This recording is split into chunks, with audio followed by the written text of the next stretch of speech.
Bueno, la idea es hablar un poquitito acerca de quién fue San Martín, ¿no?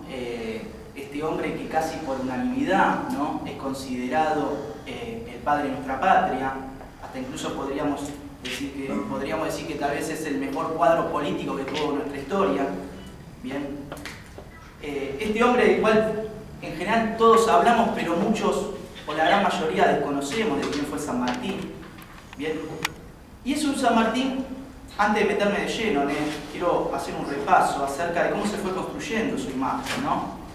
Para eso, la historia oficial, esta historia que va a empezar a construir Bartolomé Mitre, ¿no?, para legitimar su proyecto político, su idea de país, ¿bien? ¿Por qué primero historia oficial? Porque es una historia que se va a volver hegemónica en los medios masivos de comunicación, se va a volver hegemónica en las instituciones escolares, se va a volver hegemónica en la construcción de monumentos, en los nombres de plazas, de calles, etcétera, etcétera. Una historia, a mi criterio, en lo personal, bastante antipopular, antilatinoamericana, pro-británica, conservadora liberal. Bien. ¿Y qué es lo que va a hacer un poco Bartolomé Mitre, luego también Vicente Fidel López, un gran discípulo de Mitre?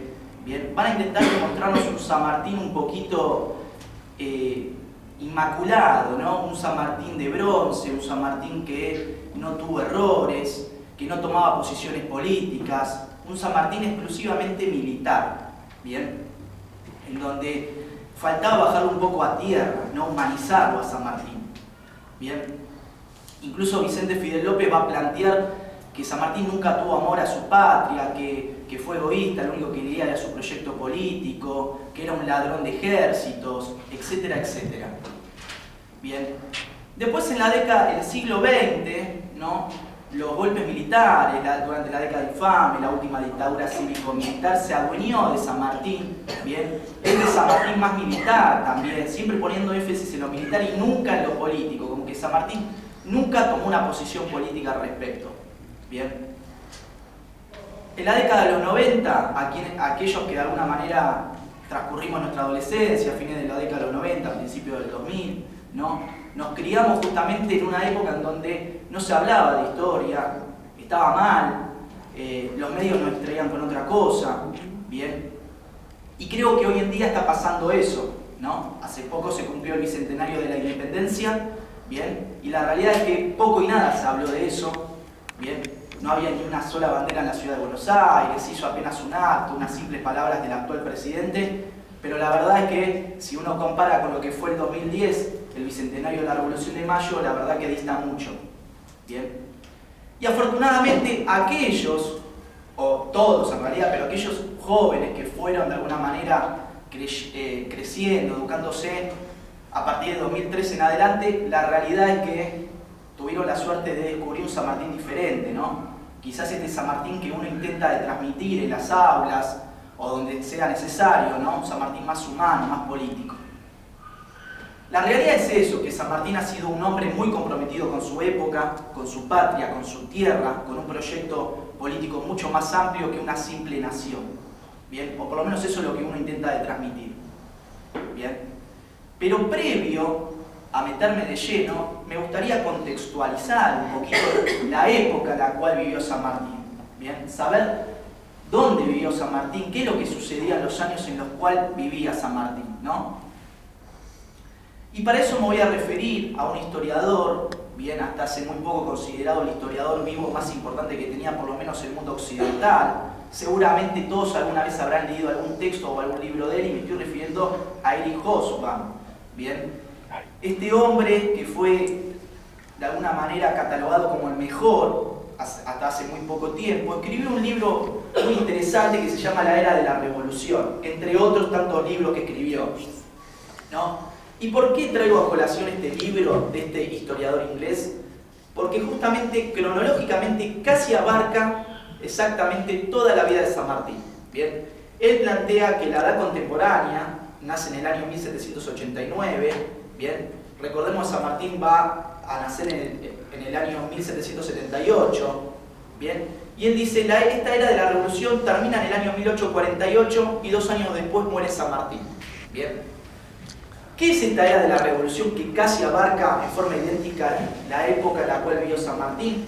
Bueno, él dice, hay una serie de términos, siempre hablando del mundo occidental, ¿no? Esto es importante aclararlo, ¿no? La historia de Oriente es una historia que merece otro capítulo aparte, ¿no? Nosotros estamos muy emparentados con la historia occidental, principalmente de Europa.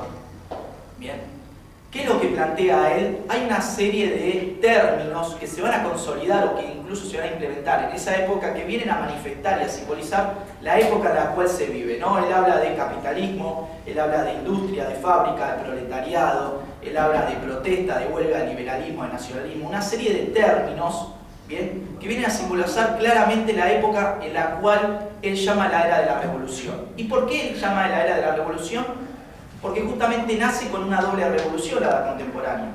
Nace, por un lado, con una revolución en Francia, que es la Revolución Francesa, ¿bien?, y por el otro lado, la revolución industrial en Inglaterra. ¿Bien? Esta doble revolución, ¿bien?, es la que da inicio a la edad contemporánea, ¿no? Que según Hoffman, nunca en la humanidad la historia cambió tanto y en tan poco tiempo como antes. ¿Bien? A tal punto que cuando termina esta era de la revolución en el año 1848, él plantea, el mundo había cambiado, la ciencia nunca se consideraba tan triunfal como antes, nunca se había producido tantos libros y periódicos en el mundo, nunca se había producido manufactura como antes, el mundo se había achicado gracias a las comunicaciones, gracias al ferrocarril, ¿bien? Pero como nunca antes la pobreza también había crecido tanto, ¿bien? Ese es el mundo, ¿bien?, o la época en la cual va a vivir San Martín. Por supuesto que eso en América va a llegar posteriormente, ¿no? Esto es una realidad. Bien, esto sucede principalmente en Europa Occidental. Permiso, tomo un minuto más. Está bueno. No, está bien. Ahora sí, metiéndonos de lleno en la vida de San Martín, bien, una vez dicho todo esto que me parecía adecuado como forma de introducirlo, bien, hay un primer debate o una primer polémica en la vida de San Martín. Bien, ¿cuál es esa polémica con respecto a su nacimiento? Como todos sabemos, o la gran mayoría, San Martín nace en Yapeyú, actual provincia de Corrientes. Bien, y hay una primera, es el quinto hermano, el menor de 5 hermanos, 3 varones y una mujer, sus respectivos hermanos. Y la historia oficial plantea, o si ustedes lo googlean, bien, San Martín es hijo de Juan de San Martín y Gregoria Matorras, 2 españoles que vinieron a América, bien, principalmente por Juan de San Martín, que vino como parte de la conquista, como parte de los movimientos que estaban sucediendo en España.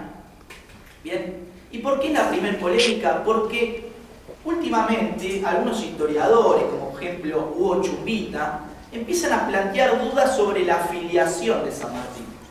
¿Qué significa esto? Que San Martín, según esta hipótesis, son hipótesis nada más, pero yo quiero que entendamos un poquito todo, ¿bien?, plantearía que San Martín sería hijo de un español, Diego de Alvear, un marinero llegado a América, y de una india guaraní, Rosa Guarú. ¿Bien? Por lo tanto, San Martín sería mestizo. ¿Bien?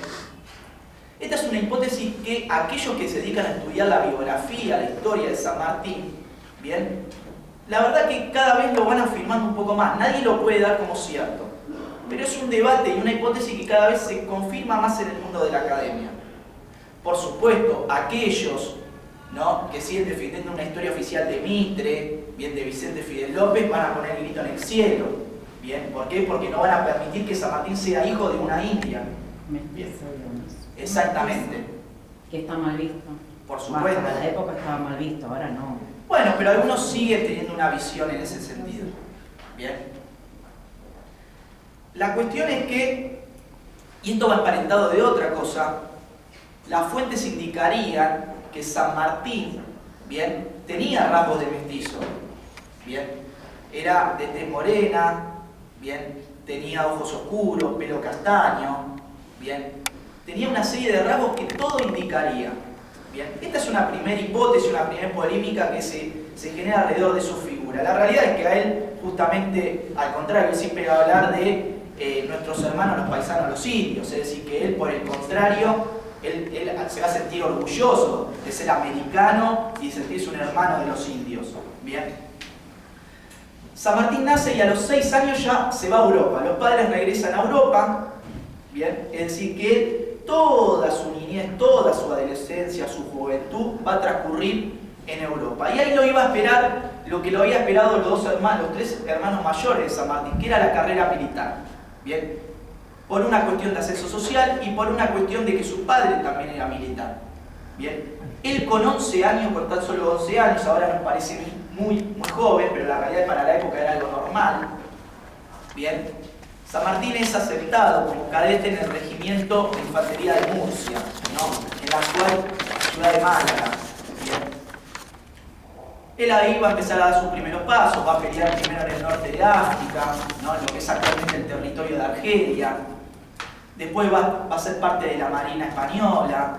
Dicen algunas fuentes que se habría encontrado con Napoleón en algún momento, ¿bien? Y después él va a ser consecuencia del contexto, ¿bien?, que se va a producir por la Revolución Francesa y principalmente por la llegada de Napoleón Bonaparte al poder en el año 1799. Bien, a partir de ahí se va a empezar a producir una política expansionista por parte de Francia, bien, y San Martín va a ser consecuencia de varios enfrentamientos. Incluso se va a enfrentar con los franceses y ahí dicen las fuentes que había tenido contacto con muchos de los libros que estaban de moda en aquel entonces, que venían justamente con las ideas que venían impulsando los franceses, bien, de la Revolución Francesa. Esta idea de la soberanía popular. Bien, a ver, ¿cuáles son las principales ideas que justamente se va a plantear a partir de la Revolución Francesa? La idea de la soberanía popular en contra del absolutismo, bien, la idea de la igualdad de la ley, de los derechos del ciudadano, bien, siempre excluyendo lamentablemente en aquel entonces a las mujeres y a los esclavos, bien, esta idea del iluminismo, todas estas ideas que se van a ir propagando en aquel entonces. Las tropas francesas justamente la van a ir expandiendo como política de conquista y Napoleón había tenido contacto con todo eso. Bien, él también, al igual que Moreno, que Castelli, que Monteagudo, que van a acceder a esas ideas principalmente en la Universidad de Chuquisaca, actual territorio de Bolivia, bien, él también tiene contacto con eso. La cuestión es que en el año 1808 se produce